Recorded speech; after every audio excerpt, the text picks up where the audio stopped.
نوفر ظالم ظلم بين প্রিয় দর্শক, ফুটবল বিশ্বকাপে কি তবে সত্যিই এক নজিরবিহীন সিদ্ধান্ত আসতে যাচ্ছে? পক্ষপাতিত্ব আর ভুল সিদ্ধান্তের কারণে অবশেষে কি বাতিল হতে যাচ্ছে আর্জেন্টিনা এবং মিশরের মধ্যকার সেই বিতর্কিত ম্যাচের ফলাফল? কঠিন বিচারের মুখোমুখি হয়ে আজীবন নিষিদ্ধ হতে যাচ্ছেন কি ম্যাচ রেফারি?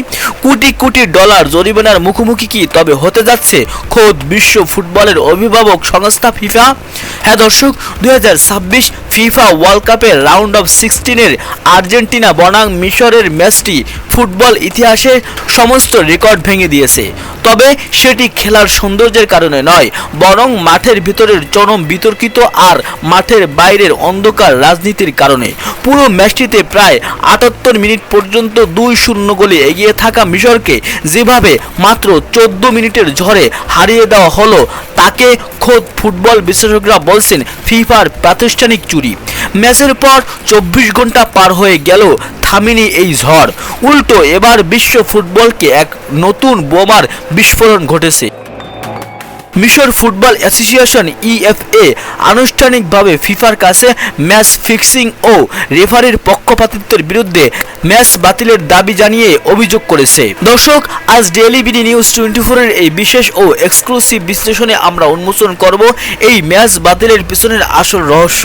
আম্পায়ার যে সিদ্ধান্ত দিয়ে মিশরের নিশ্চিত গোল বাতিল করে দিয়েছিলেন, সেটি কি আসলেই সঠিক ছিল, নাকি এর পিছনে লুকিয়ে ছিল ডোনাল্ড ট্রাম্প প্রশাসন আর ফিফা প্রেসিডেন্ট জিয়ান্নি ইনফান্তিনোর সেই কুখ্যাত নীল নকশা, যারা কিনা কখনোই চায়নি মুসলিম বিশ্বের কোনো দেশ বিশ্বকাপের শেষ ম্যাচ পর্যন্ত টিকে থাকুক? দর্শক, আপনি যদি মুসলিম দেশগুলোকে ভালোবেসে থাকেন এবং একজন ফুটবলের সত্যিকারের ভক্ত হয়ে থাকেন, তবে ভিডিওটিতে এখনই একটি লাইক দিয়ে কোনো অংশ স্কিপ না করে শেষ পর্যন্ত আমাদের সাথেই থাকুন।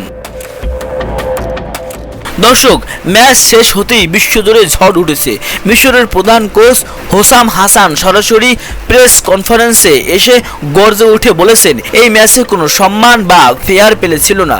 কাপটি আগে থেকেই আর্জেন্টিনার জন্য বরাদ্দ করে রাখা হয়েছে।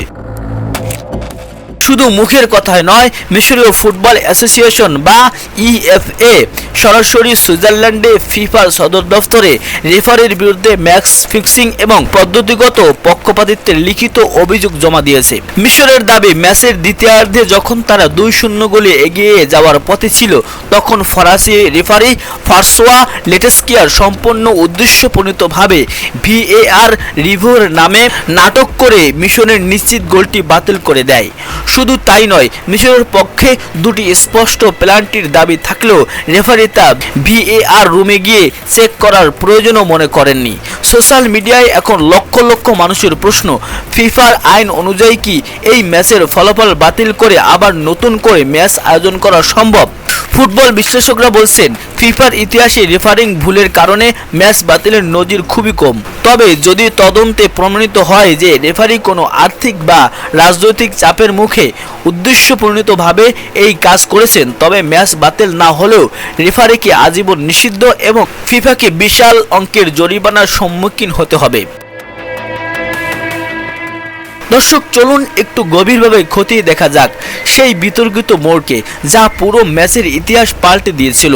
মিশর যখন দুর্দান্ত এক কাউন্টার অ্যাটাক থেকে আর্জেন্টিনার জালে বল জড়িয়ে 2-0-তে এগিয়ে যাওয়ার উল্লাস করছিল, ঠিক তখনই খেলা থামিয়ে দেওয়া হয়। রেফারি দীর্ঘ 4 মিনিট ধরে রিপ্লে দেখেন।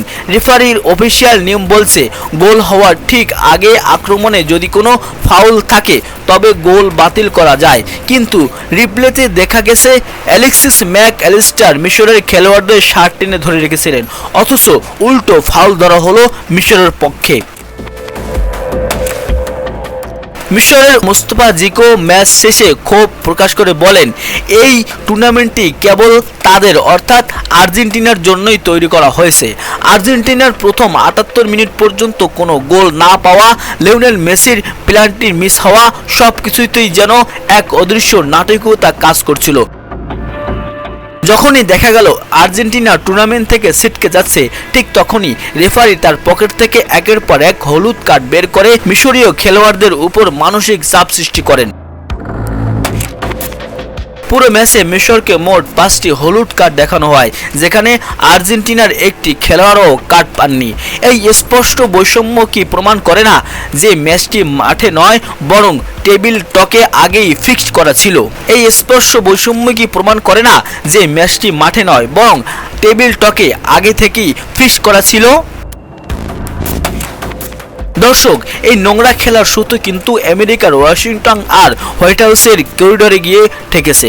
আন্তর্জাতিক গণমাধ্যম আল জাজিরার এক এক্সক্লুসিভ রিপোর্টে দাবি করা হয়েছে, এই 2026 বিশ্বকাপে মার্কিন প্রেসিডেন্ট ডোনাল্ড ট্রাম্প এবং ফিফা প্রধান জিয়ান্নি ইনফান্তিনোর বাণিজ্যিক ও রাজনৈতিক সমঝোতার বলি হয়েছে মিশর।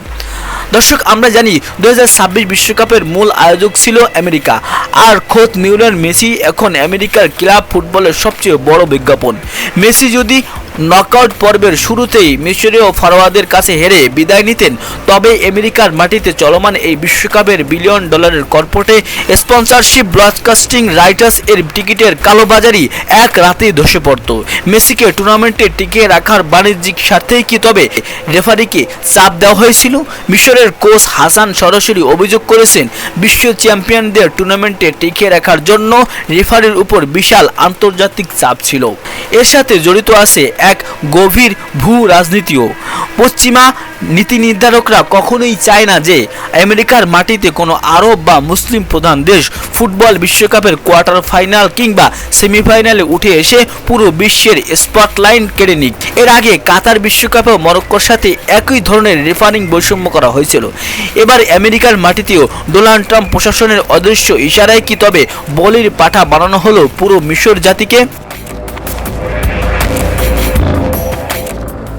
দর্শক, ফুটবলকে বলা হয় দ্য বিউটিফুল গেম বা সুন্দর খেলা, কিন্তু মাঠের ভিতরের এমন বিতর্কিত সিদ্ধান্ত, রেফারির একপেশে আচরণ আর কর্পোরেট এবং রাজনৈতিক নীল নকশা যদি ম্যাচের ভাগ্য নির্ধারণ করে দেয়, তবে এই খেলার প্রতি সাধারণ মানুষের আর কোনো শ্রদ্ধা থাকবে না। মিশর ফুটবল অ্যাসোসিয়েশন হয়তো ফিফায় নালিশ করেছে, কিন্তু ফিফা কি আসলেই নিজের ঘরের চুরির বিচার নিজেরা করবে, নাকি বরাবরের মতো এই তদন্ত ধামাচাপা পড়ে যাবে? মিশর হয়তো ম্যাচটি 3-2 গোলে হেরে গিয়ে বিশ্বকাপ থেকে বিদায় নিয়েছে, কিন্তু তারা বিশ্ব জুড়ে কোটি কোটি ফুটবল প্রেমীদের মন জয় করে নিয়েছে। অন্যদিকে রেফারি আর পেছনের শক্তির সহায়তায় আর্জেন্টিনা কোয়ার্টার ফাইনালে উঠলেও এই জয় ফুটবল ইতিহাসে চিরকাল একটি কলঙ্কিত ও বিতর্কিত অধ্যায় হিসেবে থেকে যাবে। দর্শক, আর্জেন্টিনা বনাম মিশরের এই ম্যাচটির ফলাফল কি আসলেই বাতিল হওয়া উচিত? আপনার কি মনে হয় এর পিছনে সত্যি ডোনাল্ড ট্রাম্প প্রশাসন এবং ফিফার কোনো বড় ধরনের ষড়যন্ত্র কাজ করছে? আপনার মূল্যবান মতামত অবশ্যই আমাদের কমেন্ট বক্সে লিখে জানান। ভিডিওটি ভালো লাগলে এবং ফুটবলে এই নোংরা রাজনীতির বিরুদ্ধে প্রতিবাদ জানাতে ভিডিওটিতে একটি লাইক দিয়ে আপনার বন্ধুদের সাথে শেয়ার করে দিন, এবং ফুটবলের এমন বিশ্লেষণধর্মী খবর সবার আগে পেতে ডেইলি বিডি নিউজ 24 চ্যানেলটি সাবস্ক্রাইব করে পাশে থাকা বেল বাটনটি অন করে রাখুন।